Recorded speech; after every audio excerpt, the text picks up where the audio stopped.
రాష్ట్రంలో ఈ ఏడాది జరిగిన అగ్ని ప్రమాదాల్లో ఎక్కువ మందిని ప్రాణాపాయం నుంచి కాపాడామని అగ్నిమాపక శాఖ డీజీ నాగిరెడ్డి తెలిపారు. అగ్ని ప్రమాదాల్లో తీసుకున్న చర్యలపై డీజీ నాగిరెడ్డి వార్షిక నివేదిక విడుదల చేశారు.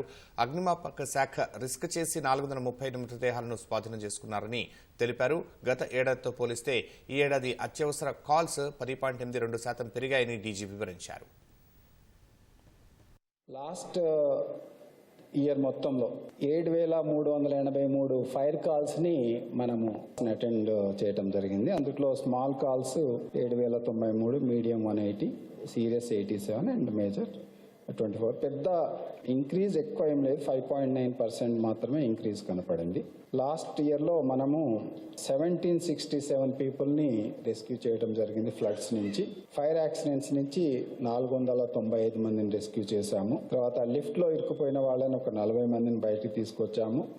ఖమ్మం, మహబూబాబాద్ ఫ్లడ్స్ టైంలో రివ్యూ చేసినప్పుడు వందలాది మంది ఫ్లడ్స్లో ఇరుక్కుపోయినారు, వాళ్ళని సేవ్ చేసినారు. పర్టికులర్లీ మన ఫైర్ డిపార్ట్మెంట్ బోట్స్ తోటి దాదాపు 880 మందిని నైట్ టైం రెస్క్యూ చేసినారు. ఈవెన్ ఎన్డీఆర్ఎఫ్ వాళ్ళు కూడా ఆ రోజు చేతులు ఎత్తేసారు. అది సో జనరల్ వాళ్ళు నైట్ టైం చేయరు.